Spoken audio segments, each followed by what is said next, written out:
from liftoff. Let's listen into the terminal count and watch as Falcon 9 takes our 49 Starlink satellites into a 53-degree south inclination orbit. T-minus 30 seconds.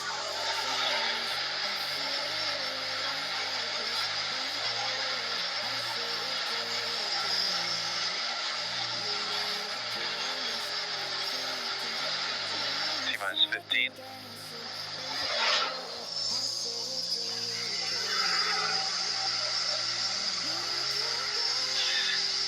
T-minus 5, 4, 3, 2, 1. Lift off.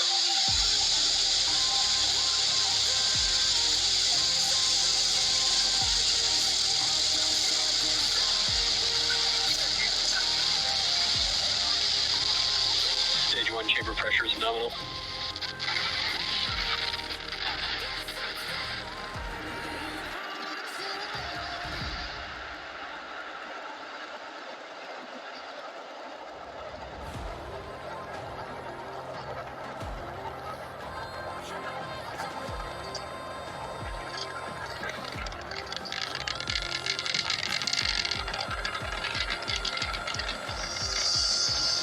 Plus 45 seconds into liftoff, and Falcon 9 has successfully lifted off from Launch Complex 39A at Kennedy Space Center, carrying our stack of 49 Starlink satellites to low Earth orbit.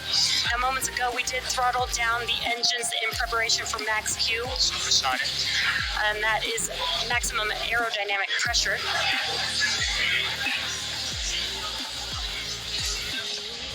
Max Q. And there's the call out that we just passed through max Q. That is the largest structural load that the vehicle will see throughout ascent. Now coming up, we will have 3 events happening in quick succession. That'll be main engine cutoff, or what we call MECO, stage separation, and second stage engine start 1, or SES1. MECO is where all 9 of the M1D engines shut off and slow the vehicle down in preparation for stage separation. MVAC engine chill has started. And that's just a call out that the engine chill on the second stage is getting ready for ignition. Stage separation is where the first stage separates from the second stage, and with first stage returning back to Earth for landing, while stage 2 continues on its journey with the third event, SES1, or second stage engine start 1. And that's where the MVAC engine ignites up and propels the second stage along with the Starlink satellites to their targeted drop-off orbit. We're just about 10 seconds or so away from those 3 events, and they will be followed by fairing deploy shortly after SES1 as well.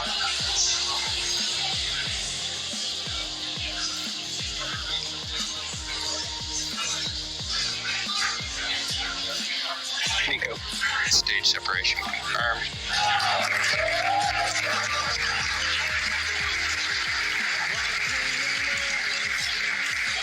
MVAC ignition.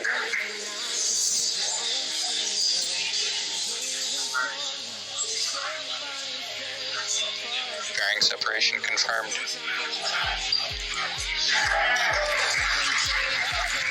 We have got some great views, all 4 of those events that I mentioned, MECO, stage separation, SES1, and fairing deploy, all visually confirmed on your screen. Now, the fairing halves flying on today's mission are both flight proven, with one half supporting its 5th flight and the other supporting its 4th flight on today's mission. So we will be attempting to recover the halves again using our recovery vessel, Doug, to hopefully support future missions. And on your left-hand screen is a view of the first stage. You can see the grid fins have deployed there. Those help guide the vehicle back to its landing zone. And on your right-hand screen is stage 2. Now, as that heads towards its targeted drop-off orbit, stage 1 will execute 2 burns in order to make its way back to Earth. The first is the entry burn, where 3 of the M1D engines will reignite, and this helps to slow the stage down as it re-enters the upper part of the Earth's atmosphere. Then the second burn is the landing burn. This is the single engine burn that brings the vehicle speed down very rapidly in order to touch down on our drone ship. Again, a shortfall of gravitas today. Acquisition of signal, Bermuda.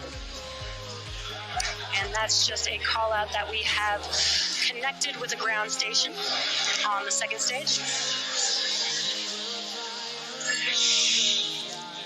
And as you can see on your screen, we've got some incredible views today. A daytime launch with Earth looking amazing in the background of both the first and second stage views.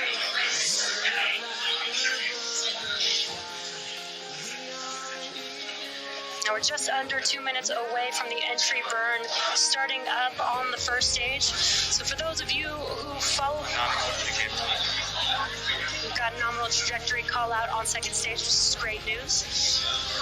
Now you'll notice that there is soot on some of these rockets that we reuse. And here's a quick explanation of why and how that soot forms.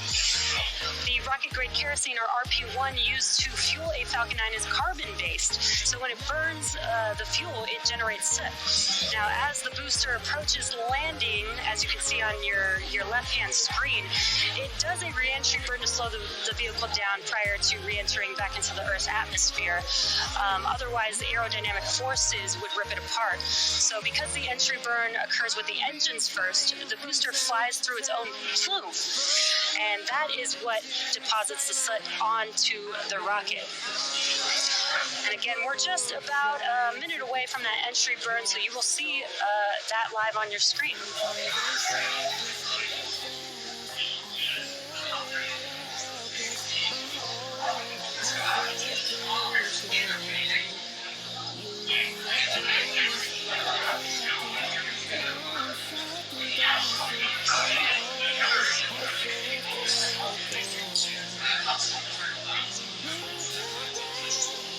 Again, we've got some great views of our Starlink mission today.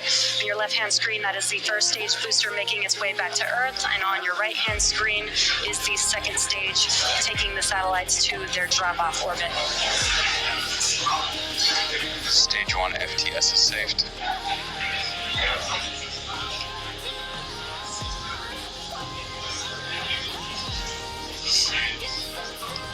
Stage 1 entry burn startup. And there you can visually see on your left-hand screen, the entry burn has begun on that first stage. This will last about 20 seconds or so long. Stage 1 entry burn shut down.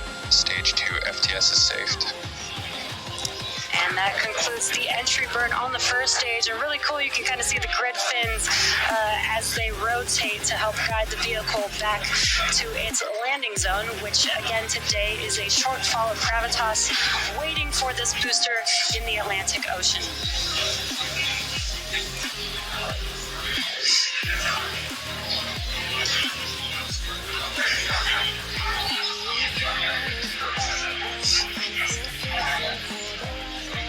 We're just under a minute away from the landing burn beginning on the first stage. Again, have some incredible views. Stage 1 is transonic. This is a view of the aft end of the second stage, looking at the MVAC engine.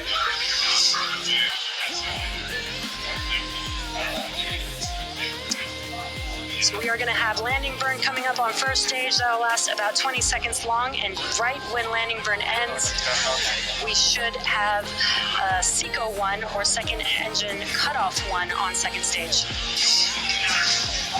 Stage 1 landing burn startup.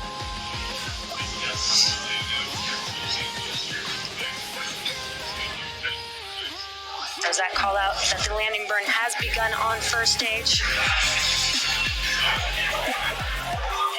And it looks like we have a live view of the drone ship.